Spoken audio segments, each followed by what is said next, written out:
Welcome back to the Ed Morrissey Show podcast. And today is Tuesday, or will be Tuesday, January 24th, 2023. You know, it will be. I promise you, the sun will rise tomorrow morning. Andrew Malcolm, the Prince of Twitter, the Regent of RedState.com, joins us as he does every week to discuss the top stories, especially media stories. And Andrew, I feel pretty comfortable in predicting that the sun will rise tomorrow and there will actually be a January 24th.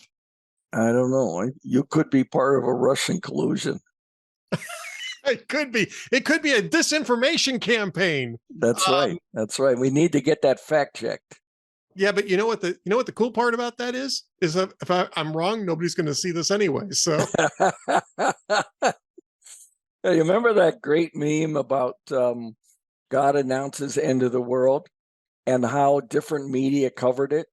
You remember that?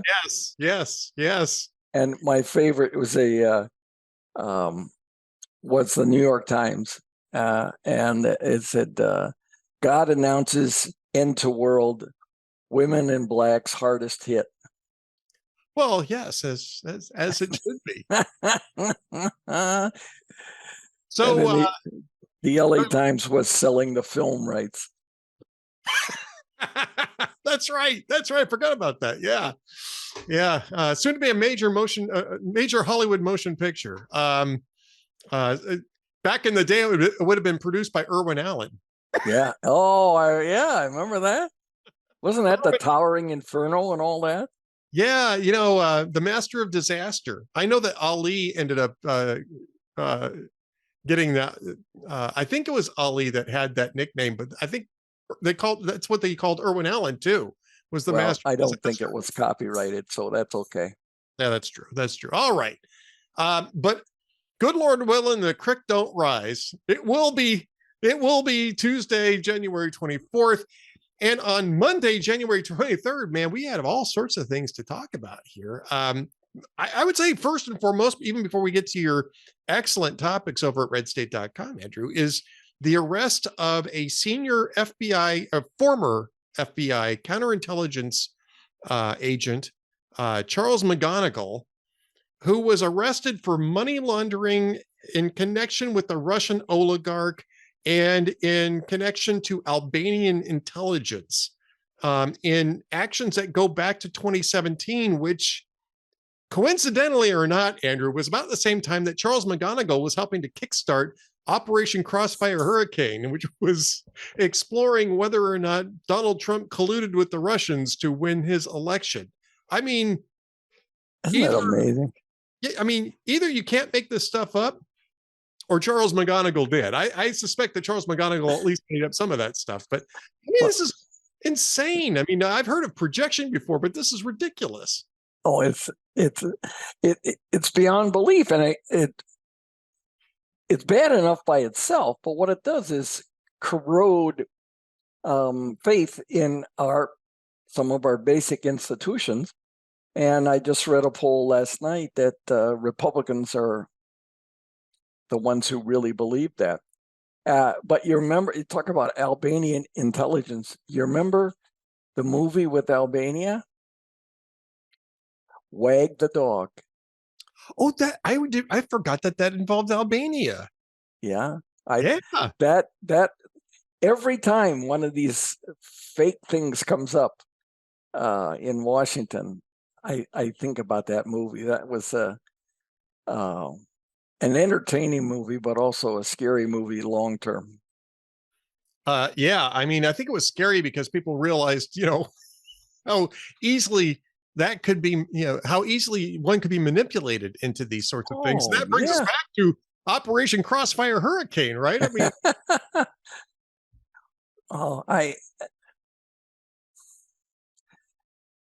the whole thing, there's so many things that are disappointing.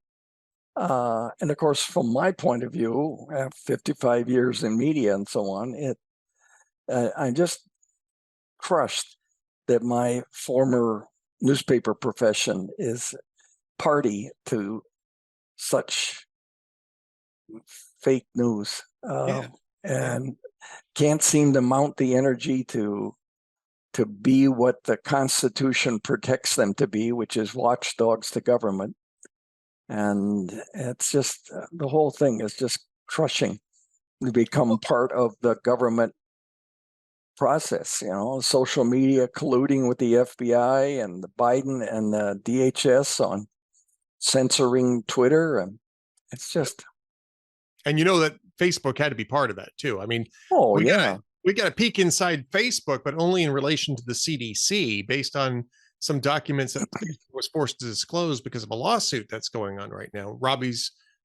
Reasons Robbie Swab covered that in what he called the Facebook files last week.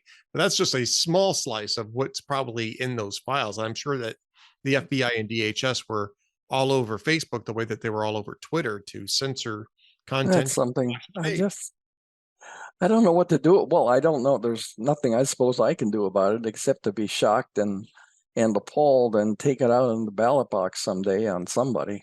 Well, and write about it, right? I mean, this is, the Ed Morrissey show's in the clear, right? We don't put this one behind the firewall. And just so that people know this, because they're going to start seeing, some more multimedia stuff from me that's behind the paywall. My chats with Andrew every week are going to be in the free and clear. And as I do other interviews, we'll have ad hoc podcast episodes that appear under the Thames banner that will also be in the clear. But we'll do ours. Andrew and I will do ours every week on Tuesday. So you can, mark your calendars off for that. Yeah, we're free. We're free. We're free. We're free, I tell you. But I mean, one of the things that we do is we write about this and we encourage people to sign up for subscriptions so that we're not reliant on big tech platforms to drive traffic to us, because this is what you get when you have big tech platforms that control or at least influence traffic to such a degree, is that you have to sort of go along with whatever their narratives are. And clearly Facebook and Twitter's previous management was crafting narratives of what was acceptable and what wasn't acceptable to be discussing. And in the case of the New York Post, of course, probably the most obvious case of this, they would literally quash any mention of a take that the FBI or the Homeland Security or Facebook on last week's story, the CDC didn't like.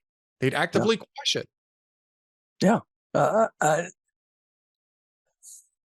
I've written about it, and I urge people to sign up for VIP subscriptions for Town Hall and all of the proper Hot Air and Red State and so on, because they are censoring the reach of our stories and posts. So they're trying to basically strangle the income.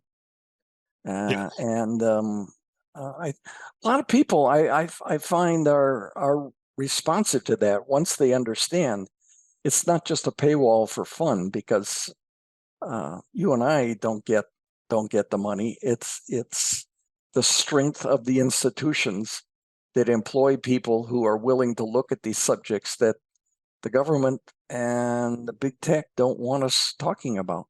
Right. Yeah, exactly. And so in relation to this arrest, right? Because McGonigal was actually coming in from Sri Lanka, so God only knows what he was doing in Sri Lanka. That's not exactly, the garden spot for vacationers. Sri Lanka's got all sorts of security issues going on. All sorts of violence has been taking place over the last couple of years in Sri Lanka. So I'm not sure what McGonigal was doing there, but I know what he was doing when he got home, which was basically going to jail. They arrested him on entry, and so, yeah, I mean, that to me is, my goodness. I mean, that is just really a very disturbing look at the guy who was running the FBI's counterintelligence operations. And it lends itself to all sorts of different questions, right? Was Operation Crossfire Hurricane basically a manipulation in and of itself by Russian oligarchs? The guy he was working for, Oleg Deripaska, is somebody who'd been under sanctions for years. He was the oligarch that Paul Manafort was working with, right? Which is which had triggered a big, huge investigation in 2014 of Manafort. Albanian, he's taking money from Albanian intelligence in 2017, which roughly at least corresponds to the it certainly overlaps the Crossfire hurricane timeline. And this is a guy who was one of the people running the counterintelligence office that opened this. Andrew, how do you credit anything that came out of that office? You can't. You can't. No, you can't. And everybody complains about the manipulated days of J. Edgar Hoover, but these are just appalling. And it's, I don't know what else to say. It's appalling, and the only way we can counter it is, like you say, is to just keep writing about it and putting it out there so people see it. But the reality is that every time anything happens, people will see it now. People will see a conspiracy in it. I don't blame them. It's not always a conspiracy, but Rand Paul was talking over the weekend about this is the conspiracy of the Democrat money people and the deep state to nudge Joe Biden off the road here, so he won't run in 2024 because they know what a disaster that would be. It's interesting. Let's talk about this because that's the subject of your long VIP column, your VIP column this week, which is this document scandal, which just keeps getting worse and worse and worse because there's just more things that keep falling out of this, right? I mean, the story is that they had to finally invite the FBI in to search Joe Biden's home, and the FBI found more documents at Biden's house. That was on Friday. And, we've been hearing, well, it's not the same thing. It's not as bad, or, he didn't mean to do it. What they found, it's against the law. You can't. It's like Steve Martin. I forgot armed robbery was illegal. It's against the law. That's the deal. My mind, man. I didn't realize that. I'm thinking of the scene in L.A. Story, right? I'm sure you saw L.A. Story, right? Yeah. Where he's at the ATM and the guy comes up to him and says, "Hello, I'm Bob. I'll be your robber tonight." "Oh, hi, Bob." I know when he's at his house and he's talking to his friend on the phone. He said, "I'll be right over." He goes out and gets in his car and drives next door and gets out because it's LA. Everything is in a car. With this big, huge orchestral flourish too. LA Story, by the way, is as an LA as a native Angelino, I can tell you that I absolutely adore LA Story. Yeah. It's an absurdist skewering of Southland culture, and it's completely awesome. Anyway, so to get back to this, I mean, you talk about the many secrets hidden in Biden's classified document scandal, not the least of which is, what did these documents pertain to? Some of these documents go back to the time that Biden was in the Senate. And even if you argue that, well, sometimes presidents retain, as presidents and executive branch, people retain documents for legit purposes, which is not actually supposed to happen. Nobody in the Senate is allowed, nobody in the Senate or the House is allowed to take classified material home. They can't even keep it on Capitol Hill. They have to access it in a SCIF. And, Dick Durbin and Chris Coons actually sort of admitted that this weekend on the Sunday shows. It's like, well, yeah, that's tough to explain. It's impossible to explain, not without using the word theft. I'm sort of speechless, which is unusual for me. That it just keeps going on. And what I tried to do was to pull together many, but obviously not all, of the questions surrounding this. Who would leak it? I mean, this is a seminal thing. Somebody wanted Biden to get in trouble, so they leaked the fact that it was there. And then Red State had a a post over the weekend that the documents they found in the university office were moved from somewhere else by a friend of Hunter. Yeah. Why all these questions? It's maneuvering to benefit Hunter and the big guy in some way. It's all illegal, but they were going after Donald Trump. So yeah. So I mean, what I said in the column was how would justice? They can't. So it's a rhetorical question, but how can justice justify its keep your hands where we can see them attitude towards Donald Trump, and then until Friday its attitude towards the Biden lawyers of, well, let us know if you find anything else illegally kept. Yeah, and they're trying to give Joe Biden credit now for asking the FBI to just go ahead and come in and do the search. The FBI should have been doing the search from the beginning. They had people who were cleared to look at that type of material, at least that level of material. Biden's lawyers aren't cleared for that type of thing, nor should they. And that was one of the excuses that Biden's lawyer gave was, well, some of our people found documents, but they didn't have a security clearance to look at them. Well, how do you know there's security problems then if you haven't looked at them? How do you know that they're not security problems? Talking about let's talk a little bit about the media reaction to this, right? Because I think the media kind of got caught with its pants down on these drip revelations, because you'll remember that when this was going on with Donald Trump, the media was let's not say hyperbolic. Let's not say they were completely focused on how exposing this material exposed American national security and threatened American national security. It wasn't just because Donald Trump was a duty head, or at least that's what they said. Oh, it might have been the nuclear codes. You don't know. It could have been, sources and methods, and that would cripple American intelligence and so on and so on and so on, which, by the way, I don't disagree with. It's the reason why you don't take this material outside of the skiff.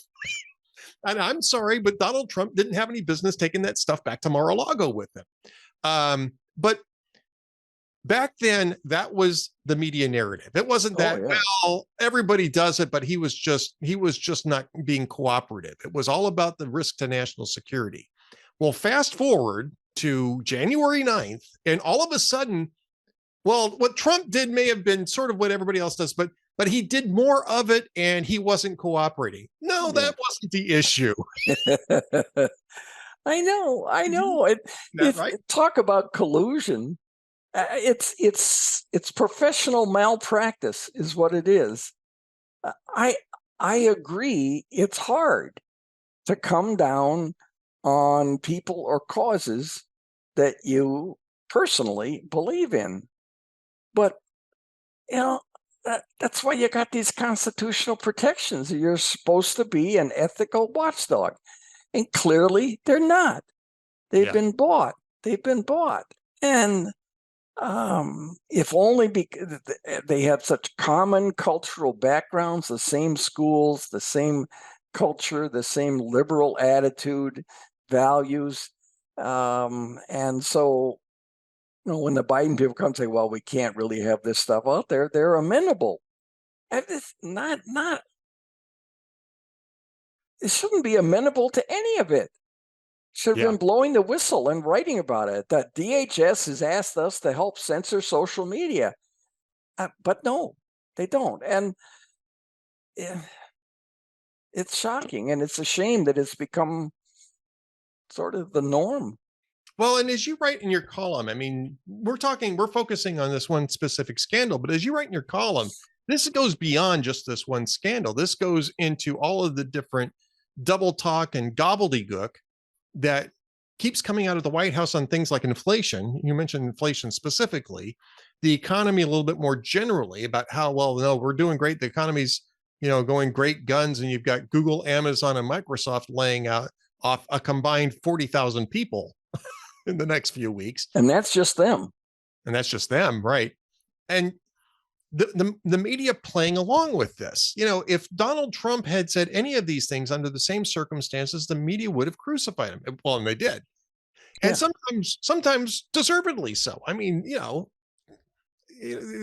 Donald Trump isn't a bastion of accuracy and truth after all. And I don't think it's a great shock to anybody to say that, but neither is Joe Biden. And yet they treat Joe Biden as though he is, a principled statesman, while they treat Donald Trump like basically an enemy of democracy. And I mean, this and if they start to cave on the principled statement thing, it's like, well, it's Uncle Joe, and you know what he really means. No, we don't. He's a mean man, and we do know what he really means. He may not know what day it is, but we know he's mean. Right. But they want everybody to credit him with having good character, sort of like Hunter Biden. Yeah. But I mean, all presidents tell what Mark Twain used to call stretchers. Okay. And I wouldn't call it a stretcher. I think it was worse than that. But Barack Obama promising in 37 different speeches that if you like your doctor and health plan, you can keep them for Obamacare. And you can't. But he just kept saying it, and the media didn't blow the whistle and add it to the long daily list of lies and mistruths that he's putting out, like they did with Donald Trump. I don't know, and I've said this before here, I know, but I don't know how the media can ever restore its credibility. I mean, it's like trust, faith, in a marriage. Once it's broken, and maybe you can move on, but you can't undo it. It's like people on Twitter say, "Oh, I can't unsee that." Well, you can't unknow these things about the media and our fundamental institutions. Yep. No, I agree. I think you're right about that. You can't unknow these. You can't unsee these.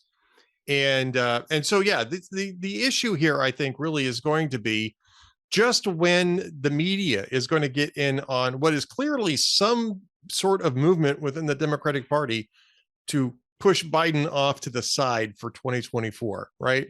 Yeah. I mean, I'm not big on the whole conspiracy theory thing, but somebody leaked this. Now, I was talking to Larry O'Connor today, from Salem News Channel and Town Hall, and he was saying what actually happened in this is not that the Biden attorneys were honest brokers and went to the National Archives and said, "Oh, look, this is what's going on," and then eventually got around to telling us. What happened is that they were trying to keep it quiet, and an inspector general just happened to accidentally come across the fact that they were doing something weird with records, and he wanted to find out what it was, tumbled onto this, and then after that, it came out. Is because the inspector general started sniffing around it, and they realized that they had to get out in front of it.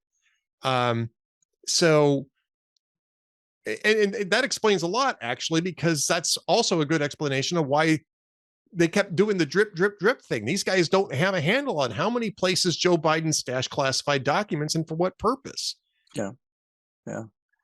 And, they've been stonewalling. I had a piece up at Red State a while back that Biden has been stonewalling the inspector general on Afghanistan. I don't think many people realize, despite all the people that read my posts at Red State, Ed. All of them. Yeah. But they don't realize that Joe Biden has surreptitiously spent over $1 billion, 1 billion B for $1 billion in Afghanistan since the withdrawal. And he's stonewalling, refusing to tell the inspector general what it was for. Yep. Now, you can, the standard thing would be, well, what is he paying them off to let us keep evacuating people, paying off the Taliban? But, my suspicion is that he's really secretly financing the insurgents fighting the Taliban just to make trouble for the Taliban, the way we made trouble for the Russians with the Taliban during the Russian occupation. we weren't really dealing directly with the Taliban. We were doing more with the Northern Alliance, actually. Right, and the Mujahideen, right? And Well, army. it was the people we were working with were the Tajiks and the Uzbekis and some of the other tribes. The Pashtuns we tried to steer clear of, but some of our aid went to the Pashtuns. I mean, because we let Pakistan direct it during the Soviet occupation. So yeah, some of it went to the Taliban. That wasn't really what we were trying to do, but some of it went there anyway. Yeah. So, well, it's interesting. $1 billion is, pretty soon you're talking big money, and I don't necessarily mind that he's helping people who are making trouble for the Taliban, but he can't then go out and say, "Well, we're out free and clear now. We're not involved." Well, actually, you are, and that's another thing. Where how do you tell Biden's lying? Well, because his lips are moving. Actually, I suspect we're paying the Taliban to let our people out quietly. Because of that absolutely shameful, disgraceful bug out and leaving 14,000 Americans behind, not getting them out before we left and I think that's one of the things I think that they're most afraid of in this upcoming Congress is the fact that House Republicans are going to start opening investigations into exactly what happened in Afghanistan and start subpoenaing people and forcing them to testify under oath as to exactly, how all of that transpired and exactly how many people got left behind and why. And I'm looking forward to that particular brand of oversight in the next Congress. Unfortunately, the experience with the Benghazi committee, they did expose a lot of stuff there, but as usual in Washington scandals, nothing happened. Nope. There was no punishment for anybody. Admiral Mike Mullen, who was the head of the ARB review, didn't even interview Hillary Clinton. He took the word of Hillary Clinton's chief of staff and accepted the documents that woman gave him. And they said, "Well, no, there wasn't anybody at fault, just some systemic problems." There's always well, 4 people are dead. Okay, that's worse than a systemic problem. Yeah, they weren't ready. They weren't ready to rescue. They weren't ready to back them up, and they knew exactly what was going on. Panetta, the defense secretary at the time, said, "Well, you don't send soldiers in when you don't know what's happening." Well, actually, you do. Yeah, when you're rescuing people, that's exactly what you do. That's what you do. That's how you do it. And the fact is, they had a drone over Benghazi the whole time, so they knew exactly what was happening. Then Susan Rice goes out on all the national shows and blames that silly Muslim video on YouTube. And guess what? What was her punishment? She's headed domestic policy for Joe Biden now. Right. Yep. Yeah. No consequences. You fail upwards in Washington, D.C. That's the problem. Yeah, that's right. Well, before we go and get to the jokes of the week, we do have to briefly talk about your Malcolm on the Right, episode number 45, which kind of tickled me, and I was teasing you on Twitter about this. Have you noticed you're not living as long these days? And Andrew, every day I get up, I notice I'm living longer. So I'm not sure what you mean by this. Yes, I've decided now that I'm advanced age, I've decided that aging, despite its problems, is better than the alternative, which is not aging, right? Right. So I purposely kind of distorted the headline to make it a little more interesting. So I was colluding with myself, Ed. You're colluding, you're narrative building there. You're narrative that's right. building. That's exactly right.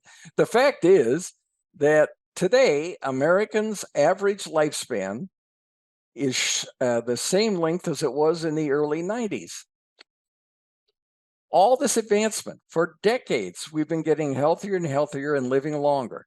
Now, women always live longer than men, and they live, I think, on average 79 years or something. But collectively, Americans are living shorter, nearly 3 years shorter lifespan. Now, part of it had to do with the pandemic, but part of Right. it had to do with the expense of healthcare, people putting off healthcare, and anyway. I explore the reasons in that VIP audio piece. That's kind of an interesting tool, Ed. It's like 4 or 5 minute audio op-ed, and it's fun. Just to share a thought on something that might not be worthy of a longer post.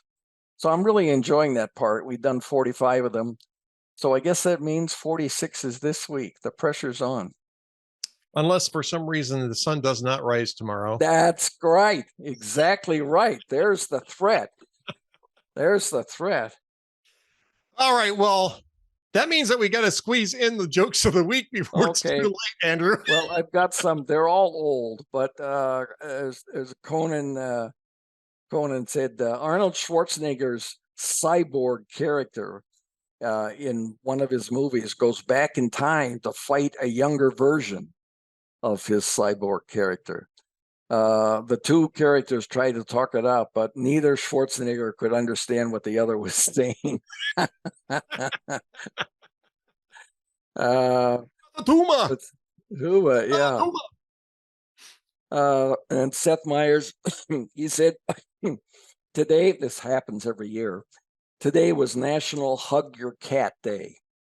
There were no survivors. Let's see.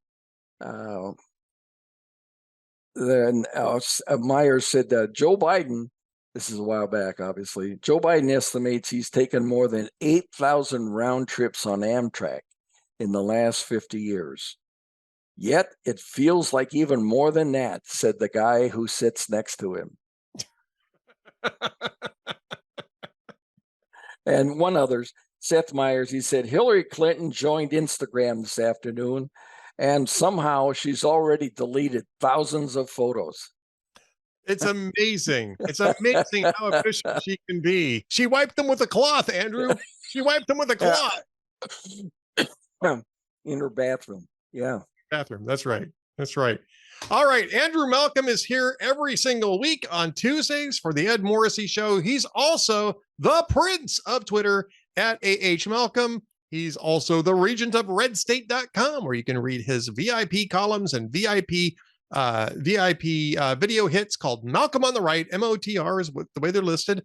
And his latest episode, number 45, is already up. And so you should go over there and check that out. Andrew, we'll talk next week, sir. Okay, we're going to keep on going to whatever it is, 14, 15 years.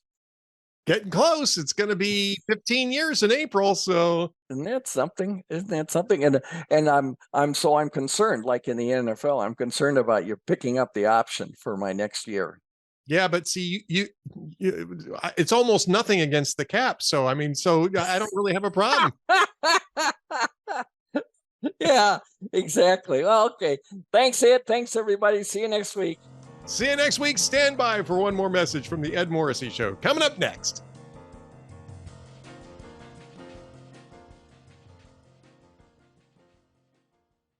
Now that the political infighting is over and the sausage is being made in the House, it's time for Republicans to unite with one cause and fight back against Joe Biden and his radical administration.